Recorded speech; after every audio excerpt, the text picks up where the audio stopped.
tafiaraka indray isika araky ny ireny fanaovana isakariva inona fa nazahoanao am-panasy fanavaozana fiarahana omaly andro faharoa anatin'ny 10 andro fifoazana isika androany ka ny pastora Iajandria Manakasina Riza no hiaraka amintsika anio.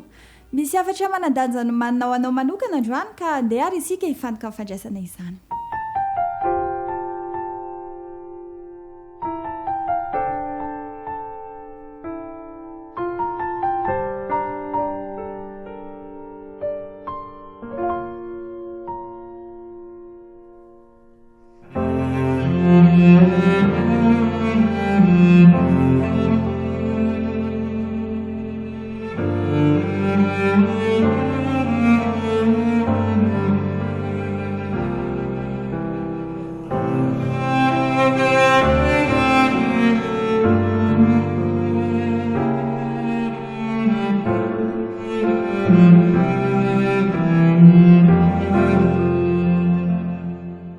Ny filazantsara mandrakizay sy ny vavaka io ny loha hevitra zay hodiny atsika indray ry namana malala isany any tokantrano amin'ity androany ity zay mbola mifototra tanteraka ao amin'ny afatry ny anjely telo zay voalaza ao amin'ny apokalipsy 4:12 ka ny 9 izany. Izao ny voalazany amin'ny anaran'ny Jesosy. Aritako fa indro nisy anjely ray koa nanidina teo afovoan'ny lanitra. Nanana filazantsara mandrakizay hotoriana amin'izay monina ambonin'ny tany sy ny firenena sy ny fokom-pirenena sy ny samy hafa fiteny ary ny olona rehetra. Raha jerena ity afatra ity dia afatra iray tena manandanja eo amin'ny tantaran'ny tany ary indrindra ao amintsika zanak'olombelona ity afatra ity. Nomen'Andriamanitra tokoa ny afatra zay manandanja ho an'ity planeta tany ity. Afatra zay tsy natokana ho amin'ny vanim-potoana iray fa natokana ho amin'ny vanim-potoana rehetra ary indrindra amin'izao vanim-potoana iainantsika izao ny afatry ny anjely telo. Ny apôstôly Jaona dia natao sesitany tany amin'ny nosy Patmo izay nandray an'ity afatra ity avy amin'Andriamanitra. Nisy teboka telo manandanja hodiny antsika na makasika ny momba an'izany afatry ny anjely telo izany. Andao jery antsika tsirairay avy hoe ohatry ny ahoana ny fisehoan'izany afatra izany. Ny voalohany amin'izany afatra izany dia izao ny avian'ilay afatra.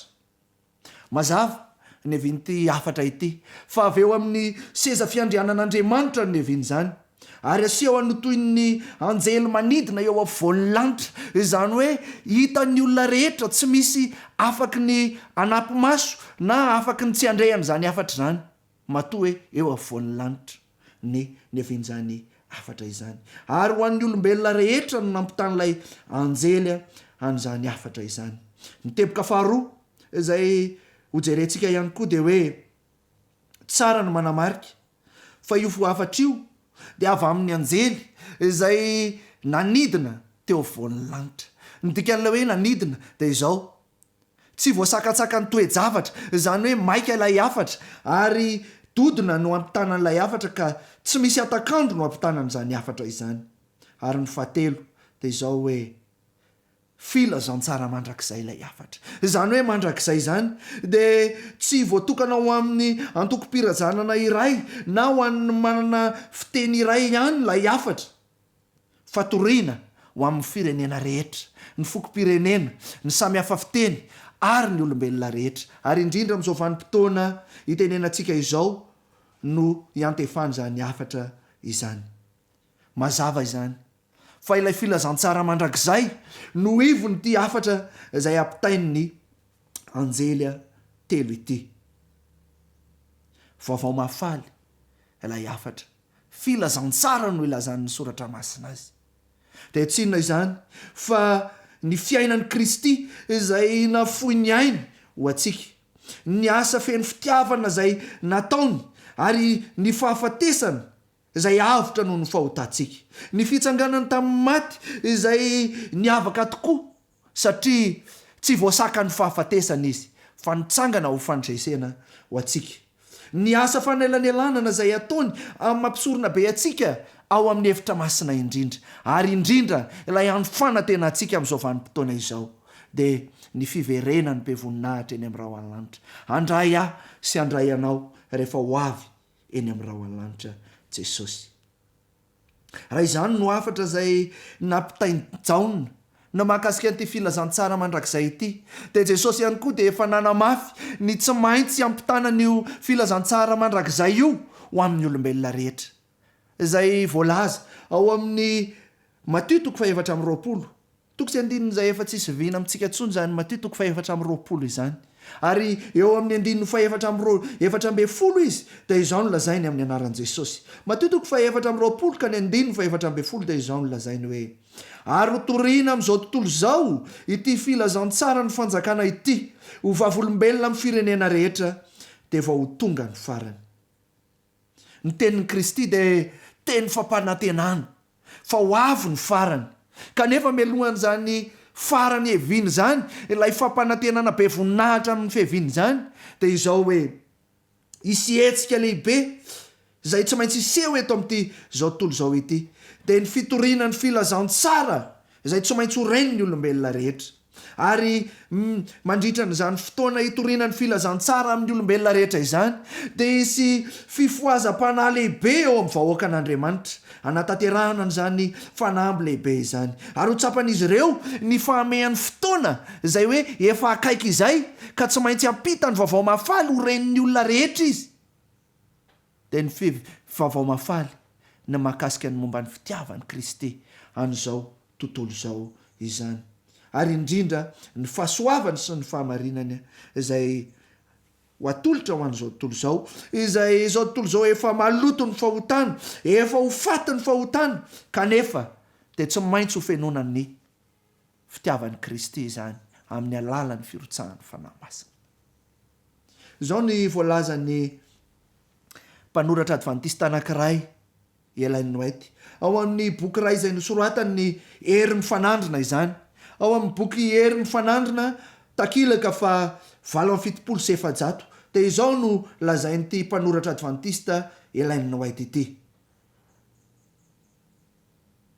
alohan'ny aran'ny fitsaran'Andriamanitra farany amin'ny tany dia isy fifoazany toe-panaharaka an'Andriamanitra eo amin'izay tsy mbola hita hatramin'ny andron'ny apôstôly ka hatramin'izao vahoaka ny tompo izao. Ho arotsany amin'ny zanak'Andriamanitra ny fanahiny sy ny heriny. Amin'izany fotoana izany dia ho betsaka no hisaraka amin'ireo fiangonana izay efa nanakalo ny fitiavan'Andriamanitra sy ny teniny tamin'ny fitiavana n'izao tontolo izao. Betsaka ny olona na mpitandrina na mpiangona no anaiky ampifaliana ireo fahamarinana lehibe izay asain'Andriamanitra ho toriana amin'izao vaninandro izao, mba hanomana ny vahoakany ho amin'ny fiavian'ny tompo fanondrony. Mazava arak'izany, raha fitinina izany teny izany, dia mialoha indrindra ny toriana ny afatra farany Apokalipsy 4:20, ilay afatry ny anjely 3 amin'izao tontolo rehetra izao, dia isy fifoazana ara-panahy lehibe ozy izy eo amin'ny vahoakan'Andriamanitra. Hitaona ny olona rehetra hiara-miasa amin'Andriamanitra amin'ny famotanana izao asa izao. Zasy ianao zany dia davin'Andriamanitra izany, ry mpiaino malala.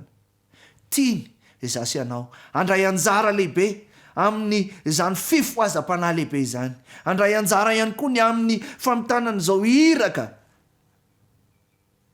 ho antsika izao, dia ilay filazantsara mandrakizay izany, ilay vaovao mafaly ny fiainan'i Kristy, ilay vaovao mafaly ny antony nahatongavan'i Kristy, ilay vaovao mafaly antony nahafatesan'i Kristy, ilay vaovao mafaly izay anaovan'i Kristy fanelanelanana ho aso anao any amin'ny efitra masina indrindra ny an-danitra. Ary ilay vaovao mafaly ngeza indrindra antony fanantenantsika dia ilay fiavian'i Kristy tsy ho ela intsony any amin'ny raha lanitra.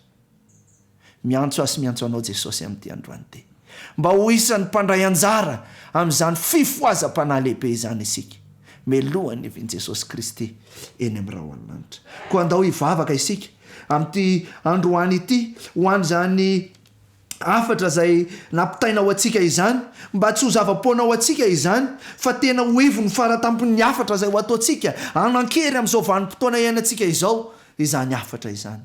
Ka hivavaka isika amin'ity androany ity ny amin'ny afatry ny anjely 3 izay hotoriana mba ho tafita amin'ny olombelona rehetra izany afatra izany, na inona fokom-pirenena, na inona fokom-pirazanana, na inona fehevinin'ny olona izay mandray an'izany afatra izany, dia ho tafapaka any aminy ny fitiavan'i Kristy izay tsy manam-petra fa natokana ho an'ny olona rehetra ny famonjena.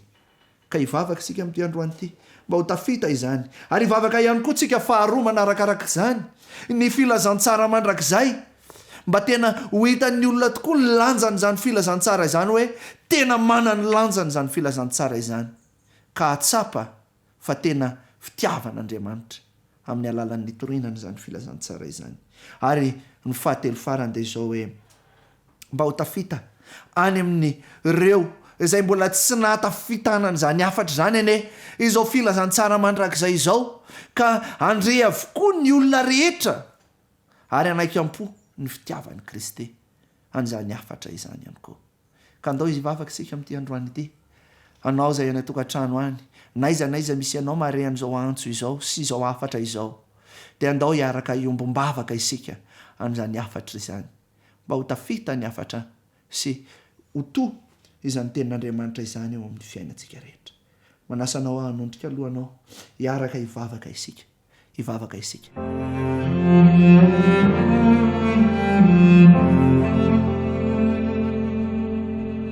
Andriamanitra rainay masina tsara indrindra zay ny an-danitra, rainay amin'ny alalan'i Jesosy Kristy ianao lay tonga teto tany isolo ny elokay, ianao lay tonga teto tany ho faty noho ny fahotanay, ary ianao ihany koa lay nitsangana ho velona indray ho fanantenanao anay, fa tsy maintsy hitsangana amin'ny maty izay, na dia vokatry ny fahotana aza ny fahafatesana dia tsy maintsy hitsangana indray izay rehefa minonao. Ianao ihany koa lay manao fanelanelananao anay ao amin'ny efitra masina indrindra, ahatonga anay ho avitra noho ny fahotanay, ary ianao ihany koa lay nanome teny fampanantenana tsara indrindra ho anay, fa ho avy ho ely eny amin'ny raha ho an-lanitra ianao, andray anay ka ho any aminao. Tompo, filazantsara manahoana izany omenao anay izany, ataovy resy lahatra amin'izany izahay, ary omeo anay ny herin'ny fananao masina ahatafita n'izany afatra ao izany izahay, anakery aminay tsiraray avy ka andray ampitiavana n'izany afatra ny filazantsara izany izahay, ary ireo namanay izay maharehan' izany afatra izany, ary ireo namanay any amin'ny toeran-kafa ihany koa izay tokony handrehany izany filazantsara izany, irao ny anjelinao, irao ny fananao masinao, ahatafitan'izany any amin'ireo rehetra izay mifanerasera aminay, na ireo izay mahita anay fotsiny dia handray am-po ny afatra ao, ahita ny fitiavanao eo aminay tsiraray avy, ka tena ho resy lahatra ny amin'ny izany filazantsara mandrakizay izany ireo mpiara-monina aminay.